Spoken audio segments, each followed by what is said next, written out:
discover the groundbreaking study that proves how intermittent fasting can completely reverse type 2 diabetes. Not only that, it challenges the idea that remission is only possible with the shorter diabetes duration. Don't forget to give that like button a tap, hit subscribe if you haven't yet, and share your thoughts or questions in the comment section down below.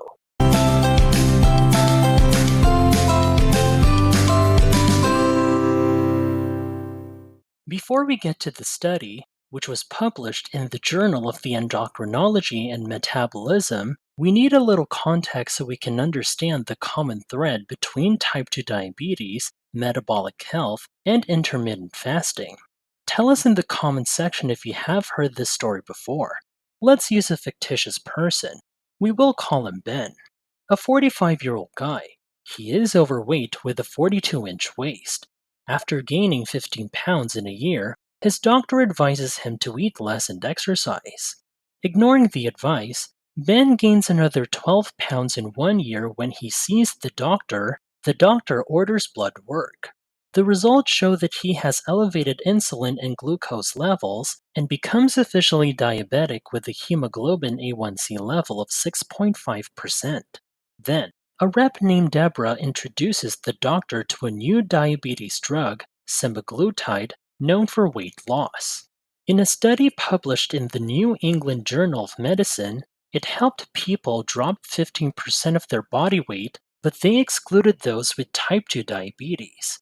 Despite this, the drug showed improvements in waist size, blood pressure, and A1C levels. It seemed safe, causing only minor side effects. But the study was short and didn't include people with type 2 diabetes. Interesting. Why is it a big deal that these study participants were overweight or obese but didn't have type 2 diabetes? Well, many people think you get sick because you gain weight. But, surprise, 80% of the time, it's the other way around. First, you get sick from a metabolic standpoint, and then you put on the extra pounds. Believe it or not, 20 out of 100 obese folks are actually metabolically healthy. We call this MHO or metabolically healthy obesity. These people, despite being overweight, are generally healthy. They have regular lifespans and normal length telomeres. They carry extra fat under their skin, but not in places where it shouldn't be, like in their liver cells. Plus, their metabolic function is normal, and their insulin levels are low. So, it's not just about the weight on the outside, but what's happening inside that really matters. Being metabolically unhealthy is called metabolic syndrome. It happens when your body stores energy in the wrong places, like muscles and the liver, instead of where it should: fat cells, muscles, and the liver. Fat cells store extra energy as fat, and muscles, liver store it as glycogen, a form of glucose. The tricky part? If fat is stored outside of fat cells, in muscles, liver, or pancreas, it's called ectopic fat, and it messes things up. For 80% of overweight or obese folks who are metabolically unhealthy, they got sick first. High insulin levels led to insulin resistance, making them gain weight. Even if most cells resisted insulin, fat cells still stored more energy, making them bigger. Now, what if you're not overweight? Being thin doesn't mean you're automatically healthy. Some thin people have TOFI, What do you mean? What do you mean? thin outside, fat inside. Okay. Surprisingly, 40% of normal weight people have metabolic issues like insulin resistance and high insulin levels. Even though not obese, their fat cells might resist insulin, and we're still figuring out why. Let's talk about where extra energy goes. It ends up as ectopic fat in organs like the liver, muscles, and sometimes the pancreas. People who received semaglutide in a study were likely metabolically healthy despite being overweight or obese. But remember, you can't always tell if someone is healthy by just looking at them. Now, back to Ben. Whether he gets semaglutide or another drug for type 2 diabetes, it doesn't fix the real issue: eating too much unhealthy food. Processed foods with added sugar and refined carbs lead to high insulin levels and resistance. Exercise helps by boosting AMP kinase, improving insulin sensitivity. Intermittent fasting does the same.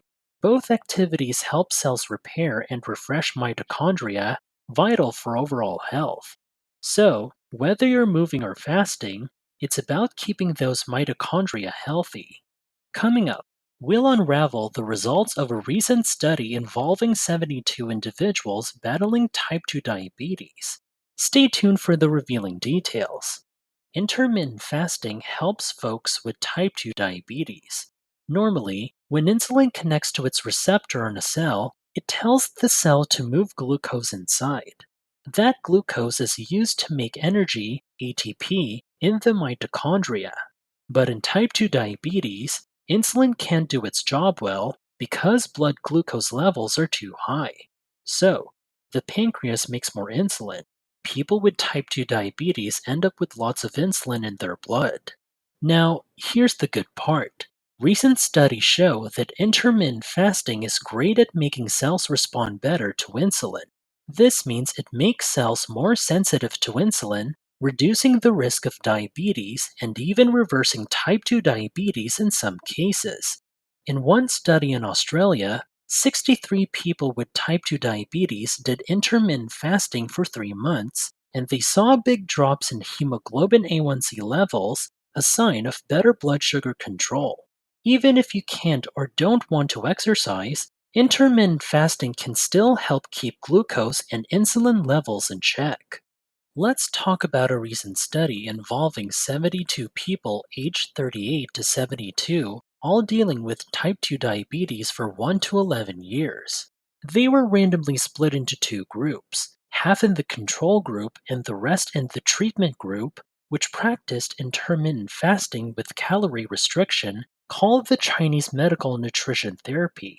Their main goal was to check if this could reverse diabetes, defined as having a hemoglobin A1C level less than 6.5% for at least 3 months after stopping all diabetes medications. They also looked at other things like hemoglobin A1C levels, fasting glucose levels, blood pressure, weight loss, and quality of life. After the study, they kept an eye on the participants for 12 months to see if the diabetes remission stuck around. Now, let's find out what the results reveal. In the study, almost half of the people doing intermittent fasting achieved diabetes remission, while only one person in the control group did. The folks in the fasting group lost more weight, and after a year, almost half of them were still in remission with lower medication cost. Here's the kicker. Nearly 90% of participants, even those on medications and insulin, reduced their medication needs through intermittent fasting. More than half of them stopped diabetes medications, stayed in remission for over a year, challenging the idea that remission is only possible with a shorter diabetes duration. Two-thirds of those in remission had diabetes for more than 6 years. It all comes down to making choices that lower insulin levels and improve sensitivity. In conclusion, we've explored groundbreaking insights from a recent study showing the remarkable impact of intermittent fasting on type 2 diabetes.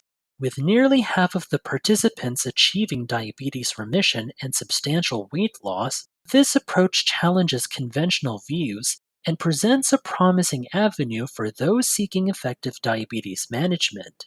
The study not only highlights the benefits of intermittent fasting, but also emphasizes the importance of choices that reduce insulin levels and improve sensitivity. If you found this information valuable, don't forget to give it a thumbs up, subscribe for more insightful content, and hit the notification bell to stay updated. Thanks for joining us, and as always, we wish you the best in your diabetes recovery.